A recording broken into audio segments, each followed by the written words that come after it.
నేను ఇచ్చిన సలహా పాటించనందుకు చంద్రబాబు నాయుడు గారు పవన్ తమ్ముడు మంచి అవకాశాన్ని పోగొట్టుకున్నారు.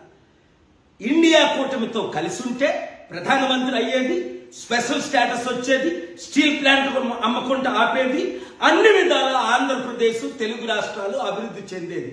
ఇప్పుడు కుక్కకు దుమ్ములేసినట్లు 2 మంత్రి పదవులు ఇచ్చారు బీజేపీ వాళ్ళు చంద్రబాబు నాయుడుకి. అది కూడా ఏది హెల్త్ మినిస్ట్రీ అట. అంటే ఆరోగ్యం లేకుండా అందరూ చేస్తే మన తెలుగు రాష్ట్రాలకి చెడ్డ పేరు తీసుకురావడానికి. నేను చెప్పిన సలహా 240 బీజేపీకి ఉన్నప్పుడే ఈయన ప్రధానమంత్రి ఇండియా కూటమి తరఫున అయ్యుంటే జైల్లో ఎట్లా పెట్టేది? ఇప్పుడు నేను ఇచ్చిన సలహాను పాటిస్తే తెలుగు రాష్ట్రాలు తెలుగు ప్రజలు బాగుపడతారు. వారు ఫెయిల్ అయ్యారు కనుక మనం పాటిద్దాం. 1, స్పెషల్ స్టేటస్ ఇచ్చినంత వరకు ఎవ్వరు కూడా తెలుగు రాష్ట్రాల్లో మంత్రి పదవి తీసుకోకూడదు. అనౌన్స్ చేసిన తర్వాతే మంత్రి పదవి. స్పెషల్ స్టేటస్ అంటే అర్థమేంటి? 1000 కంపెనీలు ఉచితంగా మేము తీసుకొస్తాం, లక్షల ఉద్యోగాలు క్రియేట్ చేస్తాం, ఆంధ్రప్రదేశ్ ని అమెరికా చేస్తాం, తెలంగాణకి రావాల్సిన నిధులన్నీ అప్పుడు వాగ్దానం చేసి ఇప్పుడు నెరవేర్చాలి. ఈ 2 డిమాండ్లతో తెలంగాణ బీజేపీ వారు 2 మంత్రులు పదవులు తీసుకోకూడదు, ఆంధ్రప్రదేశ్ లో 2 మంత్రులు పదవులు తీసుకోకూడదు. బాయ్కాట్ బీజేపీ అని పవన్ తమ్ముడు సార్ వచ్చిన ఇంగ్లీష్ తో మోదీషా యు ఆర్ గ్రేట్ సార్ ఒరే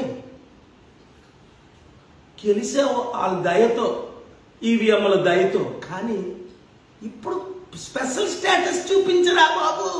నువ్వు రియల్ హీరో అవ్వాలంటే లేదా జీరో అవుతావు. మంత్రి పదవి కాదు, 100,000 మంత్రులు అయ్యారు, మంత్రులు పోయారు. అది కాదు వాళ్ళ సపోర్ట్ తో నువ్వు గెలడం. Special status. ఈ వీడియోని ప్రతి ఒక్కరు వైరల్ చేయండి. పవన్ కళ్యాణ్, చంద్రబాబు నాయుడు, జగన్మోహన్ రెడ్డి అందరం కలుద్దాం.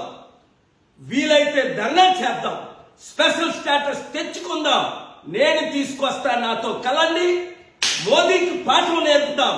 తెలుగు సత్తా, ఎన్టీఆర్ సత్తా, మరొకసారి పివి నరసింహరావు సత్తా దేశానికి చూపిద్దాం, ప్రపంచానికి చాడుదాం. నన్ను 1000 ఓట్లు పడితే ఈవీఎంల ద్వారా 1 ఓటు పడకుండా చేసి ఓడిద్దామని చూస్తే నేను పారిపోతాను. స్టీల్ ప్లాంట్ అమ్మకుండా ఆపినందుకు నాకు పనిష్మెంట్ ఇద్దాం అనుకున్నారా? ఇప్పుడు మా తెలుగు సత్తా చూపిద్దాం, సబాష్ అనిపించుకుందాం, కమద్దా అందాం.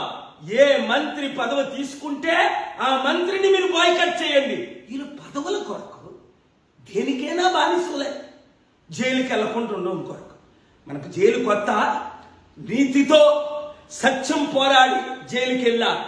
అప్పుడు యోసేపు వెళ్ళలేదా? ప్రధానమంత్రులు వెళ్ళలేదా? కలిసి పోరాడదాం, ఆంధ్ర తెలంగాణని అభివృద్ధి చేసుకుందాం. ఈ వీడియో ప్రతి ఒక్కరికి షేర్ చేయండి.